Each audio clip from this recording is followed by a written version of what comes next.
The Mercenary King slain, a man whose path was led by anger, pain, blood, and vengeance. He finally achieves the pinnacle of the strong, being the strongest amongst one of the 7 superhumans in the world. Having the strength and power to get his vengeance on the people who destroyed his family, he begun killing. He continued killing until his body couldn't anymore. He had fought with 3 of the superhumans, which was too much for him. Had he become stronger quicker earlier in his prime, he would have had the power to kill the 6 superhumans in one swing. During his last moments, one of the 7 superhumans named Idun made a revelation that himself and more people outside the continent had a hand in the destruction of the Mercenary King's family. The Mercenary King, beheaded before he could feel the regret for not being able to conclude his revenge, died on the battlefield. As if fate was on the Mercenary King's side, the unthinkable happens as the Mercenary King slain is taken back in time to correct his mistakes. Now that the Mercenary King, the maker of widows, the cause of fatherless sons, the king of savages is back, what catastrophe would befall all those who had a hand in destroying his family? For in the path to his goals, dead bodies are left scattered. Let's dive into the story. We see that Slain had woken up after being sent back in time. Ricardo, a knight of the Perdium household, the household that Slain previously belonged to, comes inside the room. He is held with a knife to his throat by Slain as Slain thinks he had been experimented on by mages. He goes outside and sees that he had really reincarnated.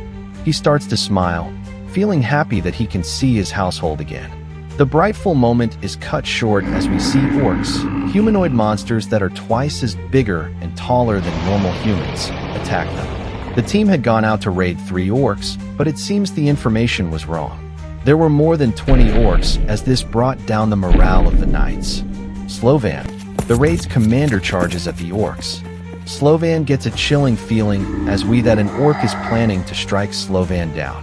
Slain, once the Mercenary King, but is now known as the Prince of Perdium, pulls Slovan away. He faces the orc head-on and stabs the wrist of the orc, cutting its whole arm off. And like a god, giving a command to his follower, Slain stretches his hand and requests for the role of the commander from Slovan. Slovan disagrees as we see another orc coming their way. The rejection from Slovan pissed Slain off as he throws his sword to strike the forehead of the orc, killing it. The Perdium soldiers are on the defense because their morale is down. Just then, they see someone who wouldn't throw himself in a battlefield jump into danger. Slain fights the orcs by using minimal effort to dodge the attacks and precisely striking the vital points of the orcs. Slovan could only stand in shock and marvel at the beauty he is seeing before him.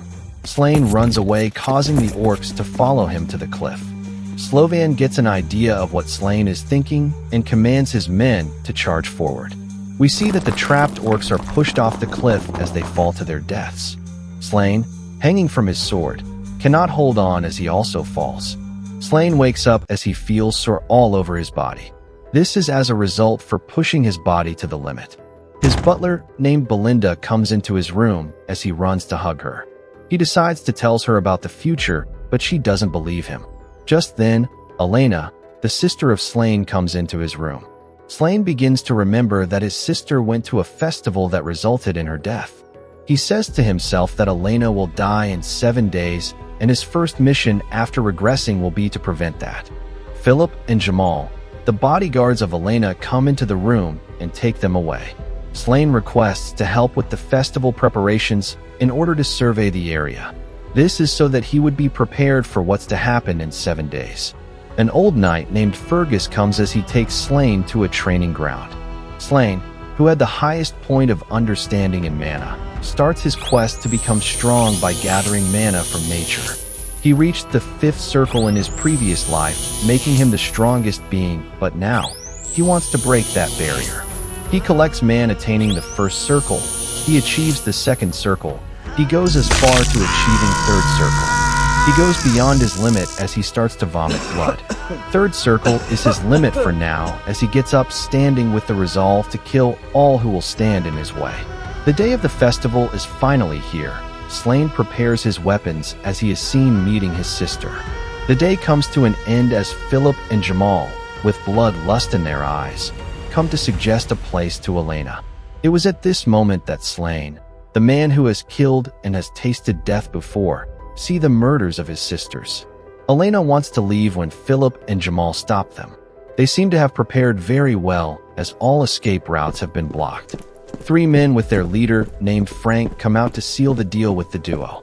Slain, barely controlling his anger from leaking out, asks Jamal why he betrayed their family. Jamal opens his mouth to respond when he suddenly vomits blood. His body had been slashed into 2, causing both halves to fall apart. Philip is seen holding Elena when Slain throws his sword to stab his forehead, killing him. Elena is seen flustered as Slain knocks her out. Frank, the leader of the assassins, tells his men to attack as they charge forward. Slain throws a candle to distract the attacker on the left and stabs him in the forehead. He blocks a sword attack from the right one and beheads him in one go. He senses danger when he moves his sword to block a sneak attack from Frank. Slain moves with flexibility and cuts to Frank's neck, killing him. It is said that in a fight for your life, never let your guard down even if you think you have one. Slain gets a chilling sensation as he sees an attack from Frank.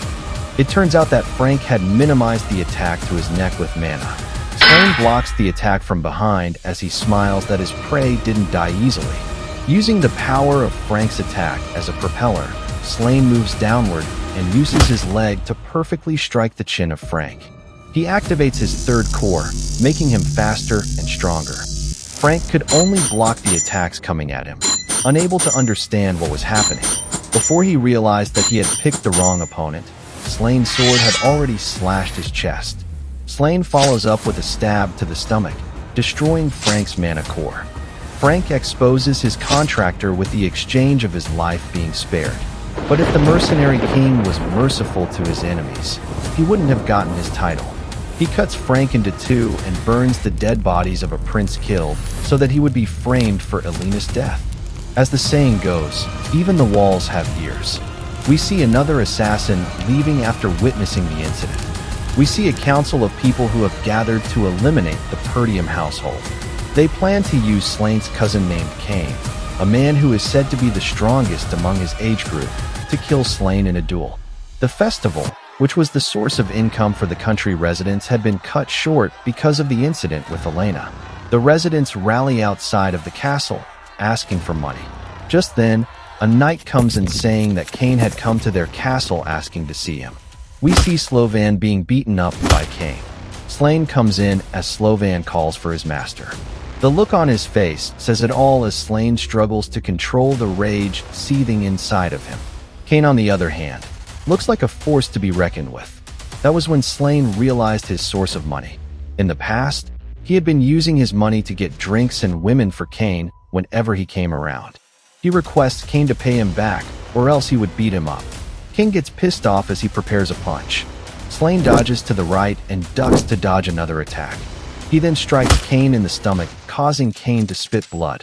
Cain pretends to be in pain as Slain sees Cain's plans. Before Cain could request for a duel, Slain requests for one and slaps Cain's face with his gloves. Slain asks Ricardo to tell the residents to bet on the fight. Before the fight starts, Elena and Slovan are the only people who bet on Slain. The fight begins as Cain aggressively attacks first. Slain parries the attack away and dodges a strike by moving into Cain's range. He dodges a kick and blocks a strike from Cain. Cain uses his handle to lock Slain and throw him away. Slain uses a mana rope to pull himself back into the stage. He saw Cain as his younger brother and wanted to go easy on him. But with Cain planning to kill him, he had crossed a line he shouldn't have. The mercenary have a code that says that, whatever you receive, return it in full and add interest. Slain moves as he strikes Cain in the ribs. Cain prepares a big swing when Slain uses his leg to hit Slain's sword. Using the swing as a booster, he moves in the air whilst cutting Cain. Cain moves with a stab when Slain steps on the sword. He shallowly cuts Cain's neck as we see the blood from the cuts oozing out. Slain throws his sword away, planning to fight barehanded from then on. Slain dodges Cain's attacks with beautiful footwork and punches Cain in the jaw. Slain dodges other attacks and traps Cain's hands. He gives a knee kick to Cain and continuously hit him. Kane, seeing himself being overpowered by someone he used to look down on, admits defeat and leaves the place. Amelia, a woman very kind to her people and also a woman who is engaged to Slain. But in the shadows, she is but a cunning woman who would go tooth and nail to get what she wants. Slain is seen at her quarters asking for 10,000 gold in return for keeping his mouth shut about the rebellion she is about to start. Amelia sees that Slain knows too much and calls her knight Bernarf to kill Slain. Slain senses an attack from behind as he dodges an assassin. He counters with a kick, throwing the assassin out the window. Slain and Bernarf exchange attacks. Bernarf pins Slain down and is about to stab him. Slain uses his leg to block the attack and jumps away. Bernarf throws Slain's sword away, and that was his mistake. Slain uses mana thread to call back his weapon to hit Bernarf's head. He follows up with a knee kick to the face. Slain activates his third mana core as he moves with more speed and power. This surprises Bernarf as his sword is hit away. He is about to be killed when Amelia, with a knife to her throat by Belinda, asks Slain to stop as she gives him 20,000 gold. We see Slain in front of the man who was the Mercenary King before he took over the title. Ghislain, the commoner who rose to the top with sheer strength and skill. The man who commanded the greatest savages that couldn't be controlled. The man who guided Slain to become the strongest Mercenary King. But the problem is, the Ghislain now is hostile to everyone that crosses his territory. Will Slain be able to hold his against Ghislain, the most ruthless mercenary to have ever lived before Slain? Like and subscribe to watch the next part of this video.